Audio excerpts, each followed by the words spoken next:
Hello, family. Pastor George here, your pastor of stewardship, finance, and community engagement.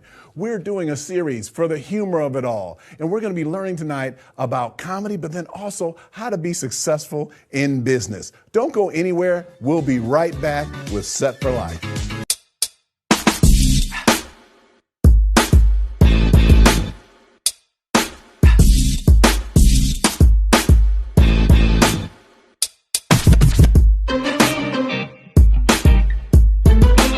Hello, family. Pastor George here, ready for another exciting episode of Set for Life. Hey, again, he's not a heavyweight. He's a welterweight. We brought him back again.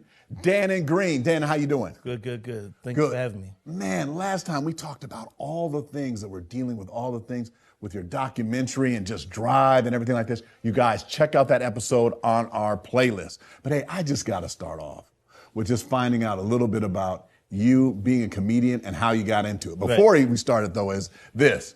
I come to our comedy cafe. It's Friday night, once a month. You guys got to check it out. Dannon walks out on stage, full boxing gear last time, saying he's ready for anybody to come up on stage and slap him. Yes, sir. So I first want to talk about how you got started. But first, can you first answer the question, though? Like, are you kind of top, like you just are ready, like, you do talk about what's happening right now and everything when you do comedy. I'm very. So, I always try to tell. I tell people my style is like George Carlin. Yeah. So I kind of call myself the Black George Carlin, because I'm topical. Right. And a lot of comics are doing that. But being in the game as long as I have, when I started, that was my style.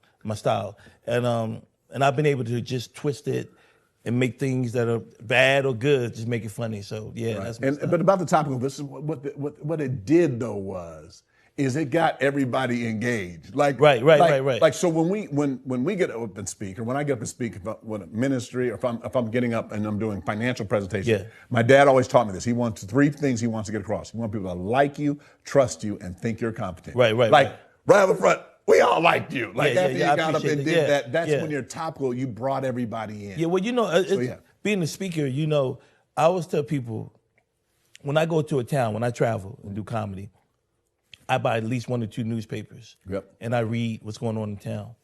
So this way, when I'm in town, if it's a bad neighborhood or something like that, I go, yeah, man, it's good to be here. Then appreciate it, man. Give it up for the promoter. He took me down to 5th Street, and then everybody just start laughing because they know something crazy. That ain't tell me that was the hood. You know what I mean? Whatever. So but when you do that lets people know, one, you know the town. You're not just here to get your dollar, and they start to feel a part of you. They feel like you're really trying to be a part of them. So that's how you're helping people. And just so you know, I've taken comedy. You told me about that, and I did do that because when I'm getting up talking about finances in 2008, I would go to places. Just so, in case you're on the rock, in 2008, when I went to go and speak in front of an audience, they were in foreclosure. You know what I mean? It was like I was showing them how to save their home. So, I would get up and I would use humor to get everything going. I'd say, all right, everybody, let's camp your credit. By the way, if your credit score is 150, you know what I mean? That was my premise. You might want to give up. You know what I mean? I said, if they don't take your cash, I would learn. And what I would do is the first 5 minutes, and then I would get people to laugh and loosen up. Yeah, and they would be ready to listen to me. Right. Yeah, because it's comedy is so subjective, but definitely when it comes to Christian comedy. Right. And I don't want to say it's Christian comedy. It's just comedy that's clean, that people feel they can go there and have to hear the bad language. Right. But I always say that those can be your easiest audience, but your hardest. Right. I said, because if the pastor's there, people ain't gonna laugh till they see the pastor laugh. They're like, okay, he thought it was funny. Okay, ha ha ha. You know what I mean? So I think in terms of the Comedy Cafe, which you guys have been doing for a number of years, it's cool because Kente Scott, who hosted, he's a member, so people know him, so everybody feels engaged. And I think it's and because they're doing something that's very unique. Right. Because what they're doing is they're actually talking about church. You see them get up. What's the first thing they do? They start pointing at the pastor. Yeah, right. Hey, here's Pastor George. I know he got these shoes at the house. I'm like, you got the mic today. I'm gonna have it tomorrow. On Sunday, I'll have the Sunday. Just let me know where you're sitting. Yeah. Right. Did you pay your tax? You know what I mean? Right. And doing that. But hey, how did you get started? How'd you get started in the comedy? It's crazy. Well, in 89, 90, I actually thought I was going to be a professional fighter. I had people looking at me. I actually got invited down to Sugar Ray Leonard's gym in Palmer Park, Maryland. Oh, They was taking a look at me. So I was down there for 2 days, and they beat the snot out of me for a day and a half. So I said, you know what? Education ain't bad at. Right. You know what I mean? But I got into comedy. It was crazy. I've always been a character. Right. You know what I mean? I've always kind of been funny, whatever. When I was living in Philly, though, it kind of got suppressed because when you live in a city like Philadelphia, you can't be the funny dude all the time. You can be funny, but you can't be the dude all the time. You gotta have that other edge because there's always somebody in class wondering or in school wondering, like, you know what? I could probably take his lunch money. You know what I mean? Or something like that. But I've always been able to fight. So street fight even before I started boxing. So that helped me because I wasn't someone that got punked in the street. You know what I mean? And I had dudes that I was intimidated of. Don't get it twisted. Right. But I was never to the point where, like, I'm not going to go ahead and give them a go. But if you go to a boxing gym and you're at a boxing gym, I think less people going to fight Well, you. yeah. Because they know that especially in Philadelphia. Especially because they know one thing. One is you can fight, but like, I'm assuming if you walked home with any of the people you interviewed on the execution. Oh, yeah, they know. Like, I would be like, okay, now they're fighting Mike Breland next week. Yeah. Let's go ahead. You know, it's funny you mention that because, you know, Philadelphia is known for boxing. Right. And my partner, Rocky, the whole thing. all of that. But my partner was Mike Wells and Bob Nix, who were in the doc. So I remember when I was a kid and I was walking home, and some of you parents might want to get your kids involved in some type of sport of boxing because I remember walking home one day on the avenue, on Lansdowne Avenue, and so these dudes were smoking weed. And one of the dudes said, yo, Dan, you want to hit this like this, right? I'm about 13, 14. I got my bag on me. And Mike goes, man, you know he boxing, man? No, somebody said, man, you know he boxing, man? Leave the kid, leave him alone. Like that, right? So they never did it. Right. And then what happened was, because I started getting better, you know, you have the other people talking for you. Yeah. So people started hearing like, okay, yeah, like he can hold his hand. So I never had that problem. Right. So as I got older and went to college, I was always involved with student activities, you know, being funny, having fun in college and all that. So one day in '88, I was in my first year in grad school. My buddy and I had two friends, Joey D. Williams and Fred Prince, and we used to always meet at this club after class on Fridays. You know, we might not see each other the week, but on Fridays, we meet in there. That's our party night. So one Friday, Joey was late. And so Joey comes in, and I said, Joey, what's up, man? Where was you at? He says, oh, man, me and Tasha, that was his girlfriend at the time, he said, we went to a comedy show, man. That's why I was late. He said, man, I ain't gonna lie to you, Dan. He said, man, you funnier than them dudes. You should be a comedian like that. And I said, and I pretty much cursed out. I said, man, get you know, because I'm in grad school working on my master's, briefcase every day. You know, in the 80s, we were suited and booted. You know what I mean? Right. So I blew it off. So I wound up I graduated in December of '90. I didn't graduate in that summer. I graduated. I mean, with the June class, I graduated in December. So I'm driving down the street. I'm now job hunting, sending resumes out around the country, and I'm driving down the street in Columbus, Ohio, on a freeway, and I see on the marquee it says "Open Mic Night Comedy," and someone just said, "Man, I can't make it up." It's like, why don't you try it? Like, so I had 4 jokes I wrote down. Like, I was like, and I called my buddy Fred. I'm like, yo, Fred. He's like, yo, I said, I think I'm gonna try to do some stand-up comedy night. And then he go, oh man, you better not embarrass me. I'm like, ain't like you gonna be on stage with me. What you talking about? Yeah. So I went there, and how they did it was you had to write your name on a piece of paper and put it in the hat because it was open mic. Yeah. They only had 8 slots, but it was 16 comics. Right. It was like 16 comics. So my name got picked. And I always say I wondered what would have happened if my name didn't get picked that day. Like, would I have came back to do it again? Right. So I got picked, and the first time I ever went on stage, I got second place in the competition. And people were like, who's this? They were like, you know, and all the white people, oh man, you're funny, who are you? You know what I mean? Like, I'm like, I don't know, but you know, hey, I had a good time, you know what I mean? And they were like, okay. So I wind up doing some open mics, and then there was a competition in Columbus called Funniest Person in Ohio. And whoever won it gets to tour all of the southern part of Ohio. You know what I mean? And back then, this was like $30, $50 a show. But back then, $30 and $50, you know, $5 could fill your gas tank up and you'd be good. Right. So it was a 6-week competition, and I won it. Wow, okay. I won it. And so that day when I won it, it was these 2 white ladies that were sitting at the bar. And, you know, because it wasn't in a comedy club. It was like a bar type of thing. They had comedy there.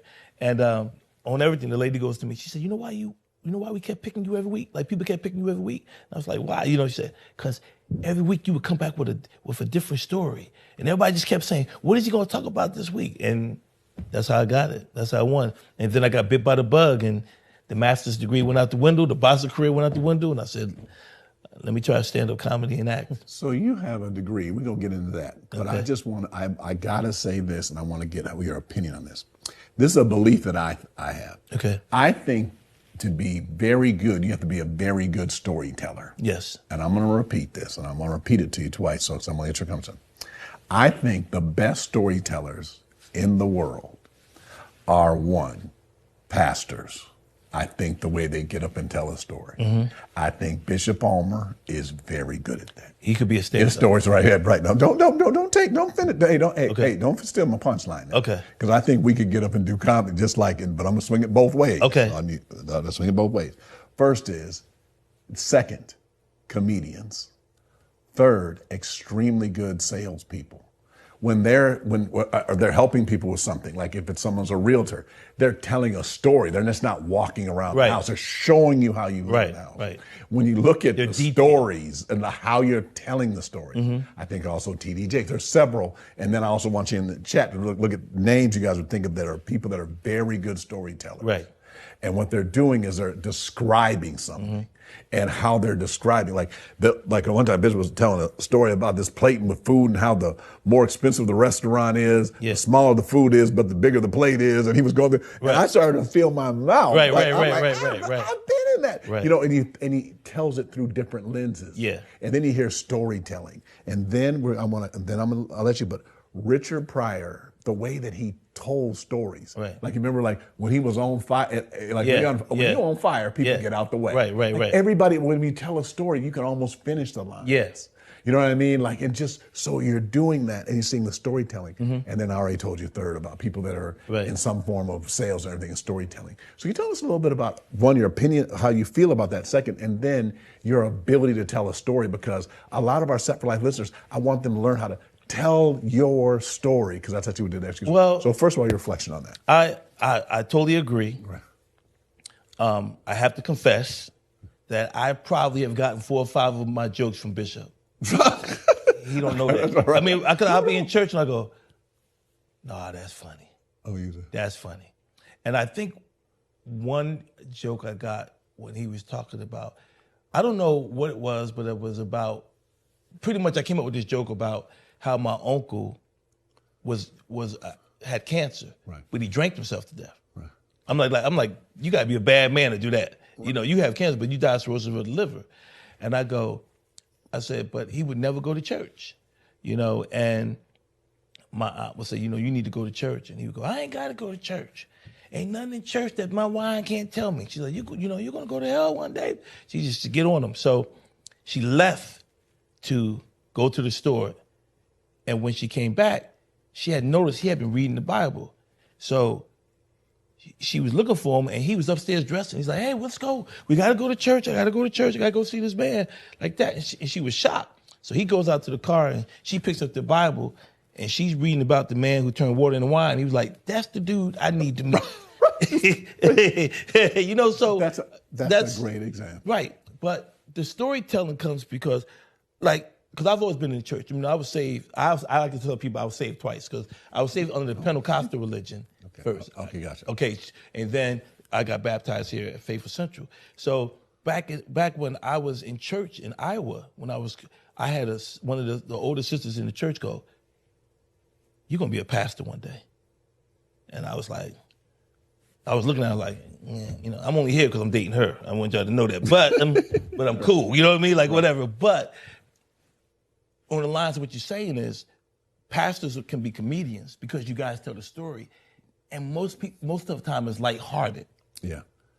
And comedians can probably be good pastors because we can tell that story, so we keep you engaged. So and that's why I want them. That's why I want more comedians to know that. Yeah. And when they stand up, like the first thing they say when I'm talking to you and. Akinte and Dino always gets up and says he's done so many. You understand? Mm-hmm. So, but what I want them to understand is that you're actually ministering to the people. Yeah.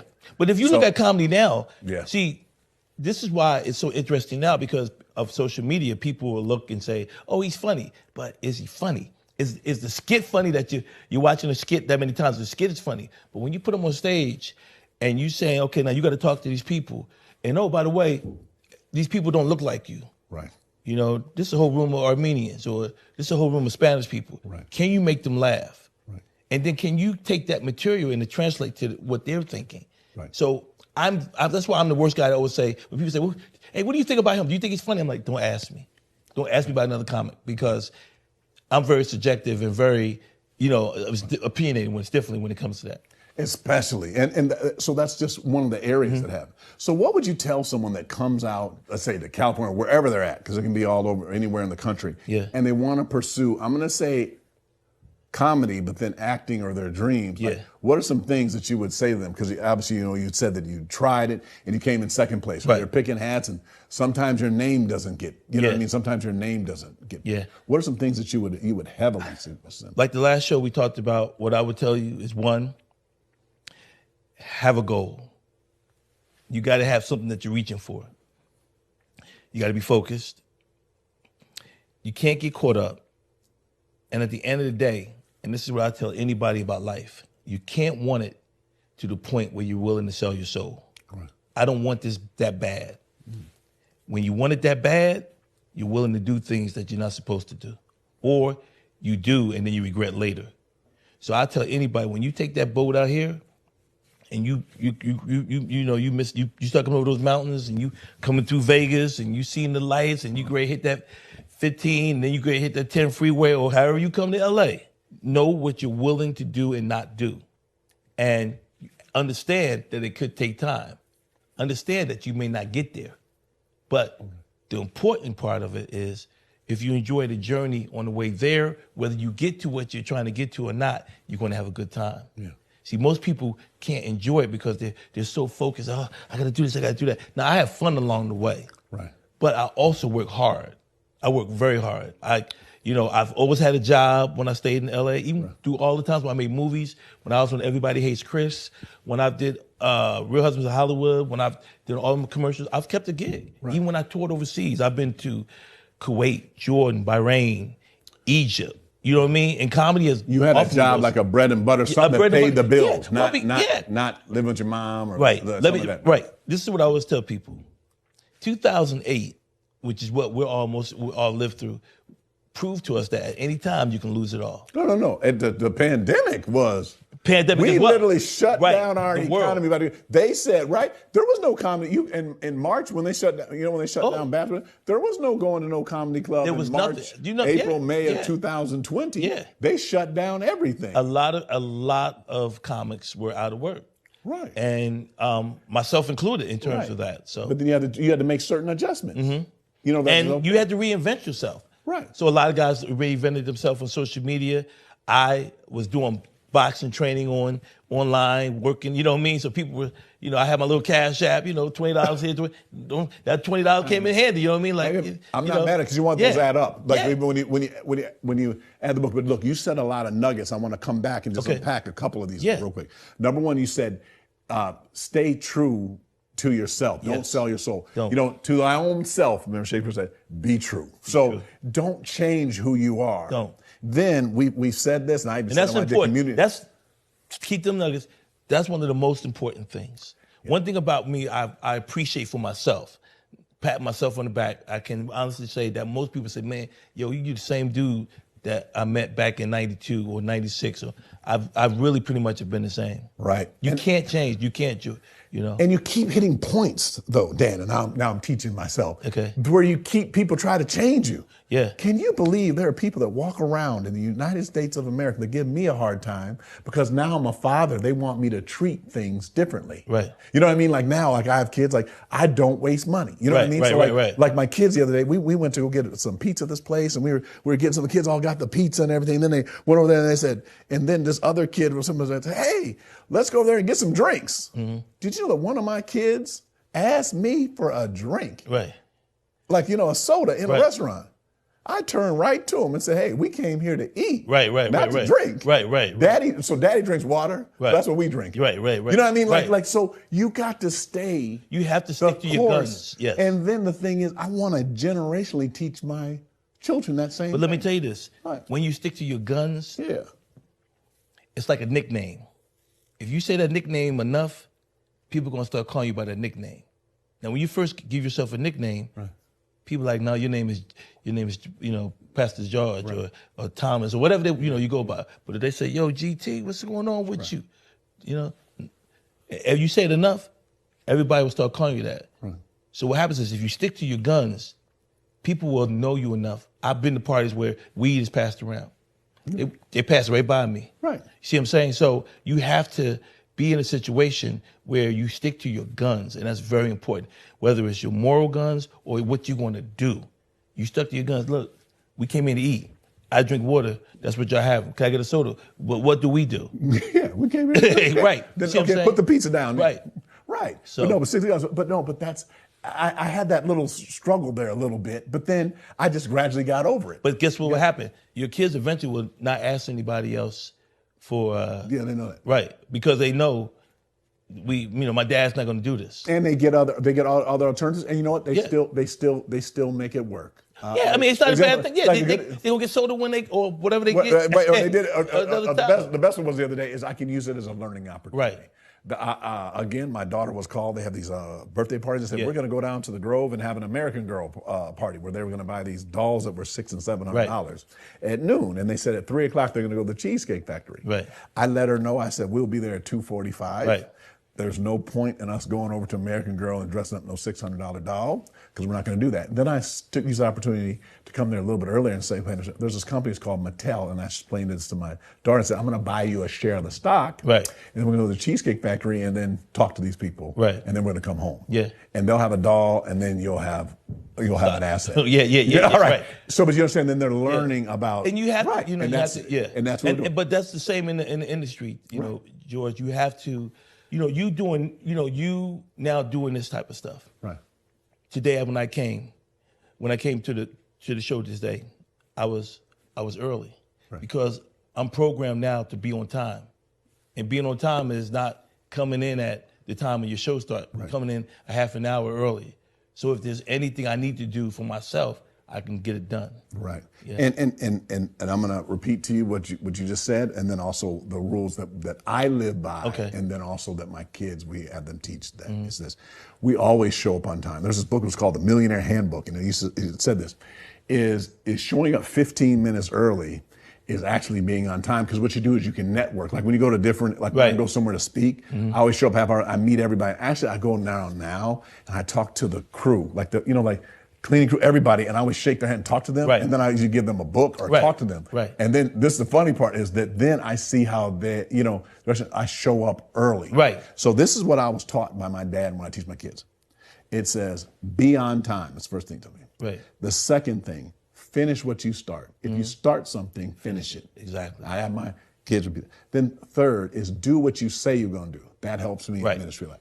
If they tell me to come over, I've been to where I go over to pray for somebody that's in the hospital, then their family will me, hey, I have a question about real estate, this and that. I said, hey, I came here to pray for your father in this room. Right. If you want to talk about this, I'll come back and do it, but I'm doing, Yeah. I don't need no call from Bishop Martin. Hey, George, you doing a real estate seminar? Right. The man laying on the bed. Right. All right, so do what you say you're going to say, or, losing it, say please and thank you to people. Yeah. Just be kind to people. Yeah. And be humble. See, I don't say humble because the H is silent. It starts by just listening to people and being kind. I teach these to my kids, and that's something that's just, I don't know if it's a lost art, like open the door for a woman, stuff like that, and doing that. It is. You mentioned being on time, like myself. I came early today. Right. I believe in being on time because, one, it allows you to, if there's any clinks, any glitches, anything going on, you're able to overcome that because you got time to make it.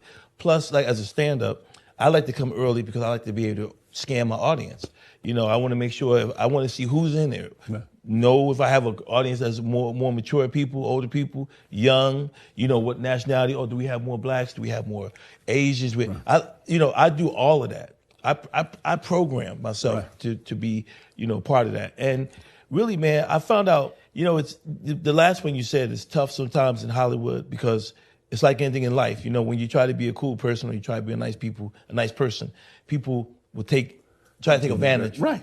But at the end of the day, man, and I think for the umbrella that we're under, which is the umbrella of Christ, you have to, if you're a good person, you just be a good person. Right. Let the chips fall where they fall. Right. If you stick to your guns, whatever's going to happen. And I always believe that the right people will become part of your camp. Right. I've done projects before. I've had people from Favorite Central help me, and there have been people that have believed in me. See, I only mess with people that believe in me. Right. See, because if I say, yo, George, I think we should do this. I don't know, Danny, because right. I'm the leader right now. Right. It's not that your word doesn't count. Right now, I need you to be on my page. Right. And then once we got this page, we're starting to write.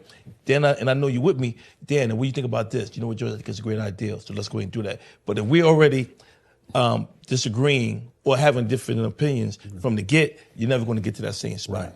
Right. And I'm not saying you're supposed to agree with people. I'm not telling people that. And I think that's what people have to understand. I always tell people I try to treat my life like a mafia. Okay. And what I mean by that is this: the boss, he's not always the biggest or the strongest dude. You ever notice that? Because he gets older, he gets frail. He's not. But he's the guy that at the end of the day, he's going to be making sure that everybody's taken care of. Right. So if you treat yourself like that, and everybody knows that at the end of the day, you have their best interest in mind, they'll do anything for you. Right. So that's how I try to. And they always have the most influence. And they have the most influence. They have more influence without having to be the boss. Crazy. Right. Yeah. Right. Yeah. Without having to be that. The boss doesn't have to be a controlling type of comment. It's just that they know. If you look at the mafia, if a guy gets in trouble, he goes to jail, they say, "We got your family. Don't talk. Right. You're good." Right. So it's the same thing in life. If Bishop is a prime example of that. I've known Bishop since when I first came in '96, and him and I became friends. And you always feel like when you talk to him, and anybody that's dealt with Bishop, you always feel like when you talk to him, it's like, you know what, I can do this. Right. I know he said I can't fly, but I feel like I could jump off this building and fly, because that's how he talks to you. Right. So you have to have people in your life, in your career, in your business that you feel at the end of the day have your best interest in mind. Exactly. And that's the same thing. By the way, that was a good segue from the mafia to Bishop Palmer, which is great. Right. Because one thing about Bishop Palmer that I really like is that he believes in you, and he in two ways. One, he believes actually in you, or I'm going to say a little bit in you. But what Bishop actually believes, and this is the same for me, I'm not putting words in his mouth, but he believes what God can do through you. Right. So he sees the power of God. Yeah. I sat in meetings like when he was like, yeah, we're going to buy the farm, and this is how we're going to do it. And I was like, yeah. What? And then, I'm like, this calculator don't work. He's like, don't worry about that calculator. Yeah. You know what I mean? But it's like. But George, that's just the way it is in life, man. Right. If you really, one thing about me, I know there's been times I've been like, man, I don't know how I'm gonna do this. I don't know how I'm gonna get this money. And God add up. Right. And then what happens? It's like, and I know we got ready to go, but it's like, you ever pop up at a party and everybody's there, but none of those people invited you? And you go. Before I was pastoring, yes. Go ahead. Yeah, but just an event. You go like, it's like people held out, like no one told you, but somehow you still got a chance to be there. Right. See what I'm saying? God's gonna put you in the spots that you need to be there. Right. Even if you ain't got the right people that are trying to help get you there. Right. So what I have found out with my career, especially now with me getting this movie done, I have other projects that are on the table right now. They're not people that you would think you would think I would be going through another door. Right. But that's not the door I'm going through. And that's because I've stuck to my guns, I've stayed prayed up, I stayed focused, haven't sold my soul, haven't put myself in any compromising positions with people. Like I said, I don't give people, when people talk about me, is what I give them to talk about. You're not going to get a rumor. So that's what's most important. And I'll tell anybody today that if you're coming out to California, if you live in LA, no matter what you're involved in, you got to have that game plan, have those goals, stick to them. Ain't nothing can stop you. That's right. Hey guys, if you guys could, let's give Dannon Green a hand. Shout him out in the chat. It's been a blessing. And then also, one of the things that you left out that you do. Number one is you have that hustle. You always are working hard. And then also something that I want to tell you, I appreciate and applaud that you do is you're consistent. Thank you, man. I've seen, I mean, like when you get ready to do the golf thing, you're just consistently doing the right thing. And you see how God has rewarded you. Yeah. Your whole story, and then check that out on our first episode of this is with the execution, that's God's hand all over you. And I just want to let you know that God's hand is on you, and to utilize a lot of things that he just said here about how he's persistent, how he kept moving forward and how you walk through them. And then also, I gotta say it again, how you get a dream team together is write down what your goals are. As you guys know in Set for Life, we achieve our goals by desire, focus. God gives you the desires of your heart. We focus on what the goal is. And then we gotta be consistent, and then we have a level of discipline. And we show you how to achieve those goals. But just remember, it's God does it through you. Again, I wanna thank you for joining us on this episode of Set for Life, and we look forward to seeing you on our next episode.